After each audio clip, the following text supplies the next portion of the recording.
Hi, it's me, Lucy McCall of All Amazing Miracles, as above, so below, talking about November 15th through the 22nd, 2024. And, the main stuff going on is that we're going to have a full moon.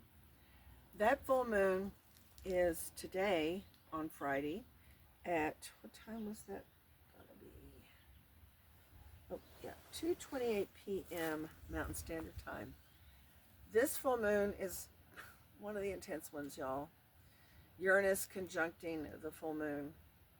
That's Uranus conjuncting the moon at 25 degrees, and it's, or 24, but that is the place of Pleiades, the Pleiades. Um, and that is a place of being able to cut through bullshit. Oh, I shouldn't cuss. I'm sorry. But you know what I mean. Cut through the jive and cut through things that are not real and be able to see the truth. And thing is that the thing is that Uranus is conjuncting the moon too. This is eccentric as all get out, and what's more, it affects the aspects, just the whole Mars-Pluto opposition, which we're still dealing with up until April. It's a lot. Uranus brings great surprises. Be especially careful with machines and cars and stuff, because it can bring accidents, or it has in my life, and hopefully not now, but in your life either. So it's rather intense. It also kind of jaggles the nervous system, making us feel a little more edgy than usual. And it's very, very sharp. The Pleiades, or Kritika placement of the stars, you can see it though. It's beautiful, full moon up next to the Pleiades. Might want to check it out. But it's also just very, just a very, very strong alignment for dealing with very intense things and changes. And also, it will probably bring for most of us some kind of abrupt change in our life, hopefully in a positive manner. But you never know, so just be careful of things that are, challenging to deal with, and be aware that other people are dealing with the same problem. So we're just going to have to be all very, very aware right now. It also can bring great radical change. People expressing themselves about politics or spirituality and all that stuff that is very edgy to talk about anyway. But people are going to be kind of really expressing themselves quite a bit. And, whether or not you want to get into a big fight about it is up to you, but what's the point? Anyway, so I'm just hoping for the best for all of us. I think what would be really helpful at this time with the Uranus conjunction is to do things that are very calming to the nervous system. God, I've been talking about that a lot this year, I know, because also dealing with Mars, it can be that way too. But Uranus, you want to do things that are just going to calm it. And so a formula I've been really partial to giving to people who are stressed out is rhodiola, rosea, and ashwagandha. It's a very nice mix.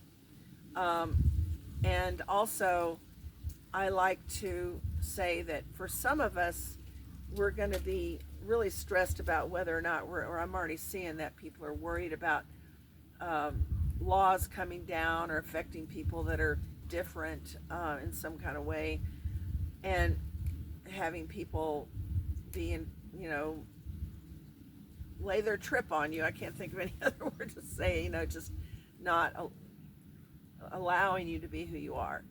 So, if you're not a violent person, why does it matter is my question. If you're not someone who hurts others, why does it matter? But there's some people who seem to think it matters, so have to watch out for them.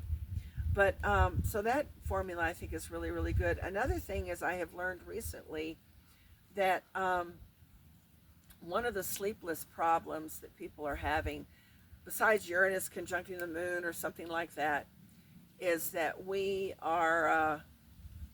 a lot of us, we don't get up enough. We don't stay with the rhythms of the sun and the moon as well, like our ancestors. So one of the things is it's really good to get up in the morning and go outside, or at least open the window, something like that, and receive the sun and the light first thing in the morning, the earliest you get up. And if you get up around dawn, that's better for you. But, you know, all of us have our moments of sleeping late. We all know that. So there's that, and there's also making sure you really do get some exercise and some sunlight every day is really helpful. But apparently getting up first thing in the morning is one of the ways to help us through the whole sleep thing 12 hours later when you need to go to bed. So it's kind of an important thing to realize. I also found out that people have not, and I learned this from Mary Jane Butter's magazine, Mary Jane's Farm. There's a medical doctor who talks in that magazine every month about different natural issues, how we can deal with some of these things naturally. Well, anyway, another thing is that people have not been taking melatonin in such a proper way. Apparently, we need to, if we're going to take melatonin, you need to take it at as the sun goes down. Even if you're not going to go to bed for 4 hours or something. It seems like our bodies need to adjust to having the melatonin in our system, which of course we're supposed to be able to make that. And I'm not sure how much any of us are making it. Are the electronics getting in the way? But where the melatonin is made is in the pineal gland. And that is the gland, kind of the crown chakra, though other people say other chakras these days. I'm going with the crown chakra. The pineal gland does look like a pine cone, hence the name. But pineal gland has a lot to do with how we deal with light and how we deal with electronics and energy. So it's really good to do any kind of spiritual practice, helps increase the melatonin. But if you're feeling like you're lacking, you can take it. But it is a synthetic vitamin. And the reason it is a synthetic vitamin is because there's not much in nature that has pineal, what is the, I'm sorry, I forgot the name. Natural melatonin. Not much has natural melatonin except for our own pineal gland that makes it, or actually cows and other animals. But if we took it organically, we'd have to be not killing a cow a day for that. And you know, that's not sustainable, so, or good for us or the cow. So, you know, let's just realize if you're going to do it, you got to just take the pure synthetic form. And one of the main uses of it, of course, is if you're jet lagging, or even if you're just traveling fast, an hour and a half away, like people in Taos might get in the car and go to Santa Fe and then come back that night. You know, our ancestors, if they were getting to Santa Fe from Taos, that would have been, you know, an overnight stay in Chimayo or someplace. You know, we would have had to do that with our horses and wagons and going over the hills and curvy roads and all that. And so that's why our bodies sometimes can't even adjust to that. So I often will take it when I do a journey, even just to Santa Fe. And then the other thing is other planetary alignments this week is, okay, so there is a sun opposed Uranus, very edgy, along with the full moon. A major event is happening this week in that Pluto is going into Aquarius. It will be leaving Capricorn for the last time.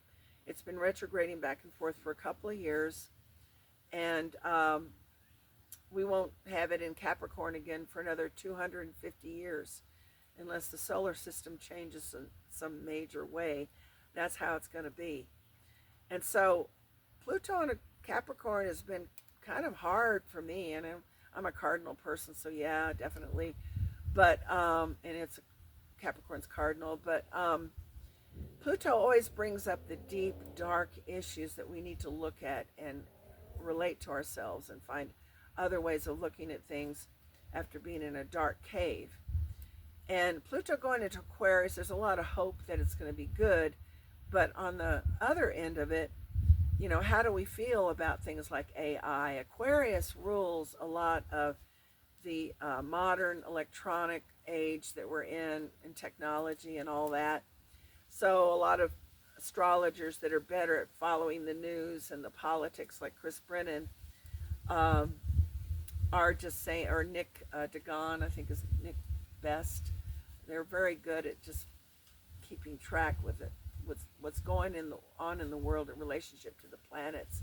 But every time Pluto has gone into Aquarius, there's been some kind of big uh, influence in technology, which is coming really fast these days. And then, or maybe something around aliens, spaceships and stuff. And I know around here, people have been seeing a lot more stuff than usual in the sky. So we're in an interesting time, y'all, and Pluto going into Aquarius. There's going to be a lot of transformation in our technology, apparently. But again, Aquarius rules the nervous system, or more really kind of like the Kundalini part of it, which is more of a electrical energy that runs up and through the endocrine system. And that's what the endocrine system plus the nervous system together make the chakra system. So this is going to be a time where there's going to be a lot more enlightenment, a lot more change. Um, I'm just hoping that we can behave well with each other. I mean, Aquarius, even though, oh yeah, the age of Aquarius and all that are getting along with each other, not necessarily. It's more like people might force us to get along if we don't get along. And I don't know, is it good or bad? I mean, sometimes, you get children in a little kindergarten, they start yelling at each other. You want to put them off in the corner for a minute, learn how to think a minute and talk about how to deal with it. But it is learning how to communicate better, too. So we're hoping we do that. And I hope it's not just all in the telephone, the cell phone, that it's with us communicating. And actually, I've heard one of the things that's going to be happening is because we've all been kind of separated a lot. Part of it's because of COVID, but a lot of it has to do with our electronic things we're doing. I'm not telling you anything you don't know, probably. But they're saying that one of the best businesses to get into at this point is things that deal with community. And Aquarius rules is community. That's the standard belief. And so anything that brings people together, little coffee shops with specific things going on for people. I remember there was a group here in Arroyo Hondo for a minute, or Arroyo Seco, which was called the Stitch and Bitch Club. So it was women just sitting around sewing. But it could be men too, I mean, it's like we need places where we gather and we don't sit there in front of our laptop the whole time. We put the laptop up for a minute and just hang out and drink our tea and coffee and hang out with each other, interested in other things that we might be doing, like sewing or knitting, or I'm not even going to say the other ideas people had because I don't want to steal their idea that you might want to take for something, but just think about the things that bring community together. In our town, water brings people together a lot, or apart, but hopefully more together. And we could just think about what we're going to be doing to do that. It's not always going to be just church and politics that bring us together. It can just be regular old humanness where we sit and talk about things we're into, or our children, for one thing. Little play groups are nice. I used to do that when I was raising children. Have play groups and you get to know the parents. A lot of my relationships with friends came out of just knowing my kids' parents. Friends. I mean, my kids, friends, parents. So anyway, there we are. The Pluto going into Aquarius. It happens on Tuesday at 1:29 p.m. So it's going to be there for almost 20 years. So say a little prayer for how that's going to go. That's probably the rest of my life myself. You never know. I could see Pluto going into Pisces. You never know. I'd be in my late 90s. But anyhow, or early 90s actually. Anyhow, what else is going on? Sun is going into Sagittarius. enter the festival time of year, starting out within a week of Sun going into Sag. Of course, Thanksgiving next week or so, 2 weeks from now. And so we have that time where we start, overdoing it. Sagittarius is ruled by Jupiter, and Jupiter loves to party, loves to take great food. Also, Jupiter loves religion and God and and long distance travel. So all of that will be part of our story with Sun going into Sag. It happens every year, but we always start it with a festive time, Thanksgiving. Even though, of course, we know now that actually not only did the Indians save the Pilgrims' derrieres up there in the Northeast, but they also soon after there was a massacre. It took a lot of native life. So I don't know what we're thankful for at this point. I can say this. I'm glad there's still indigenous people, that colonization, which my bloodline comes from that, did not take it all, and that we're still here, and I hope we can all figure out how to get together, even though if there's a resentment, well, shucks, I wonder why.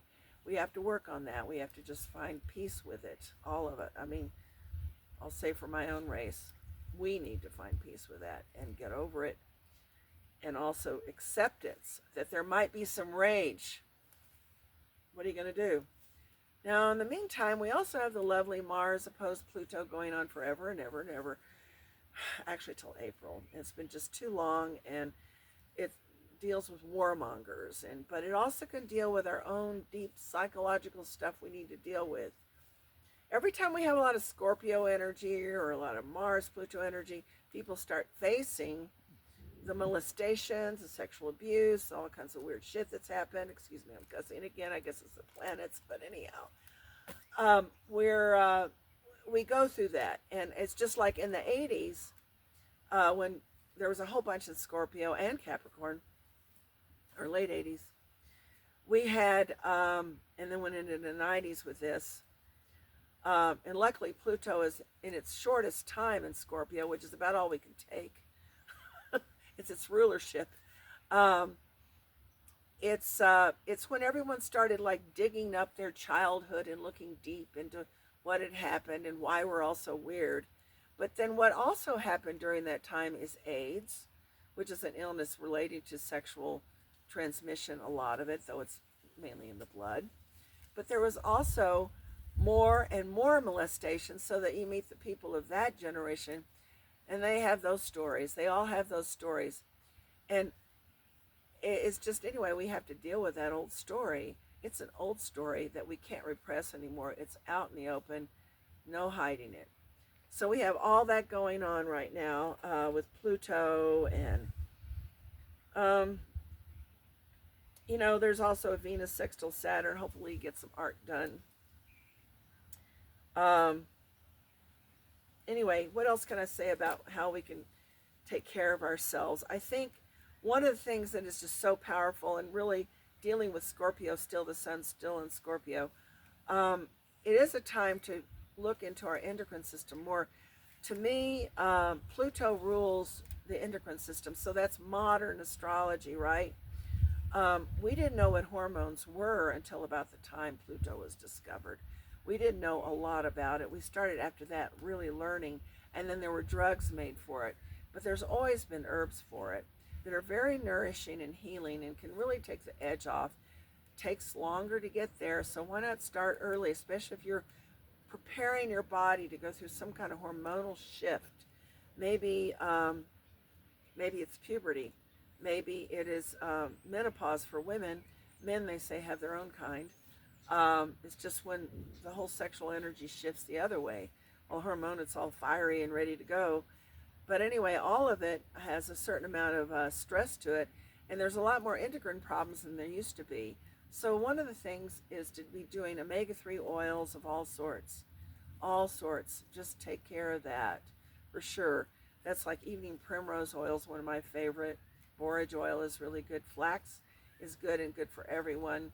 And just having foods that are just really high in the omegas are excellent. Sea buckthorn's nice. We should be growing more sea buckthorn. It grows easy. The other thing is, uh, making sure we don't eat foods with high hormonal um, intake. I mean, synthetic hormones. Like there's so much of that in the dairy world and the meat world. Just try to do your best to not eat that kind of dairy and meat. Um, and I mean, for some people, being a vegan is the answer, but make sure you're getting everything you need when you're being a vegan. Right now, we need a lot of nutrition to be healthy and happy. It's good that a lot of people are fasting. We need that too. But anyway, that's pretty much what I have to say.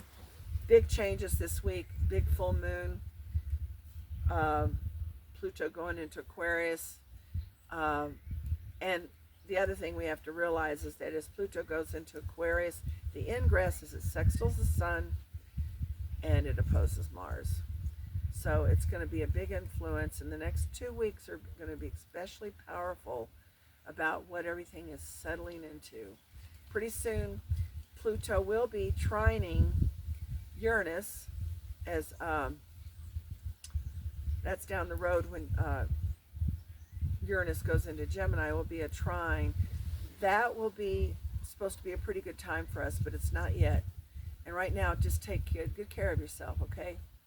Do just take good care of yourself. Okay, many blessings. Adios.